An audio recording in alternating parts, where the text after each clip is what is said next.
Hello guys, welcome back to our channel review chit chat. ఈరోజు నేను చెప్పే movie review అంటే find me your following movie అనేది Netflix అయితే స్ట్రీమ్ అవుతుంది. మూవీ చూసాక నాకేమనిపించింది రివ్యూలో డిస్కస్ చేద్దాం. కానీ గైస్ మిమ్మల్ని అయితే ఒకటైతే అడుగుతున్నాను, మీకు ఎలాంటి మూవీ రివ్యూస్ కావాలో కింద అయితే కామెంట్ చేయండి. అందులో ప్రతి మూవీ రివ్యూ అయితే నేనైతే చేస్తాను. ఇంకేం లేట్ చేయకుండా ఈ రివ్యూలోకి వెళ్ళే ముందు మన ఛానల్ కొత్తగా వస్తే మాత్రం ఒక 3-4 వీడియోస్ చూడండి. మీకు నచ్చితే మాత్రం కన్ఫర్మ్ సబ్స్క్రైబ్ చేసుకుని అలాగే comment section description Instagram link అయితే ఉండదు, అది కూడా ఒకసారి చెక్అవుట్ చేసి చిన్న సపోర్ట్ అనేది ఇన్స్టాగ్రామ్లో కూడా చూపించి నచ్చితే మాత్రం కన్ఫర్మ్ ఫాలో కొట్టిన అందులో అన్లిమిటెడ్ స్టఫ్ అయితే ఇస్తాం.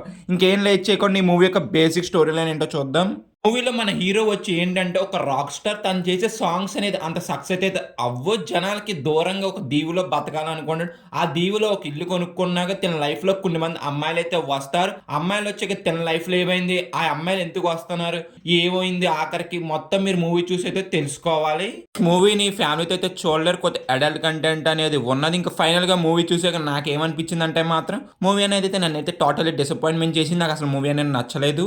మూవీని ఎందుకు స్టార్ట్ చేశాను బాబు అనిపించింది నెట్ఫ్లిక్స్ ఓపెన్ చేస్తే. మూవీ అని నెట్ఫ్లిక్స్లో చాలా రోజులు అయిందని కూడా తెలుగు ఆడియో వచ్చి నాకు ఇప్పుడైతే కనిపించింది. మూవీ స్టార్ట్ చేశాక ఎందుకు స్టార్ట్ చేశాను, ఒక్క సీన్ ఎంటర్టైన్మెంట్గా ఉంటుంది అనుకున్నాను, కానీ ఒక్క సీన్ కూడా లేదు. ఒక్క సీన్ కూడా నవ్వు తెప్పించగల ఒక్క దగ్గర కూడా లేదబ్బా. లిటరలీ రాడ్ అనిపించింది మూవీ చూసినంత సేపు కూడా నాకైతే. మూవీలో కాన్సెప్ట్ అనేది బాగున్నది, మంచిగా డైరెక్షన్ చేసి ఉంటే మాత్రం చాలా బాగా వర్కౌట్ అవ్వను. కానీ మూవీలో డైరెక్షన్ మిస్ అయింది, స్క్రీన్ ప్లే బాగోలా, స్లో నెరేషన్, అసలు ఒక సీన్ కూడా ఎంగేజింగ్గా లేకపోతాం. మూవీ యొక్క రన్ టైం కూడా చాలా తక్కువసేపు, 1 hour 38 minutes 33 minutes ఎంతో ఉంటుంది అంతే మనకు రన్ టైం కూడా మూవీ అనేది.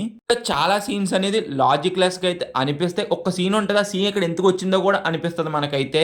గైస్ మూవీ చూసాక నాకైతే ఇలాగైతే అనిపించింది. సపోజ్ ఈ మూవీ మీరు చూస్తుంటే మీకేమనిపించిందో కింద అయితే కామెంట్ చేయండి. ఈ మూవీ మీరు ట్రై చేయాల వద్దంటే మాత్రం నేనైతే ట్రై చేద్దానే చెప్తా. అంతైతే వర్త్ ఏం కాదు మీరు డేటా అనేది.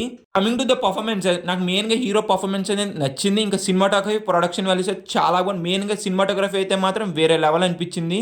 లొకేషన్స్ కానీ ఆ ల్యాండ్స్కేప్స్ అయితే మాత్రం చాలా బాగున్నాయి మూవీలో అయితే. మేము ఇచ్చే రేటింగ్ ఎంత అంటే మాత్రం 1.5/5. వీడియో నచ్చితే మాత్రం లైక్ చేసి, షేర్ చేసి, సబ్స్క్రైబ్ చేసుకుని అలాగే comment section description Instagram link అయితే ఉంటుంది, అందులో చిన్న సపోర్ట్ అనేది చూపియండి. నచ్చితే మాత్రం కన్ఫర్మ్ ఫాలో కొట్టండి. అందులో మంచి మూవీ అప్డేట్స్, మంచి మంచి మీమ్స్ కూడా వేస్తూ ఉంటాను నేనైతే. కావాలంటే ఒకసారి చెక్అవుట్ చేయండి మర్చిపోకుండా. Bye guys, see in the next video. జై హింద్.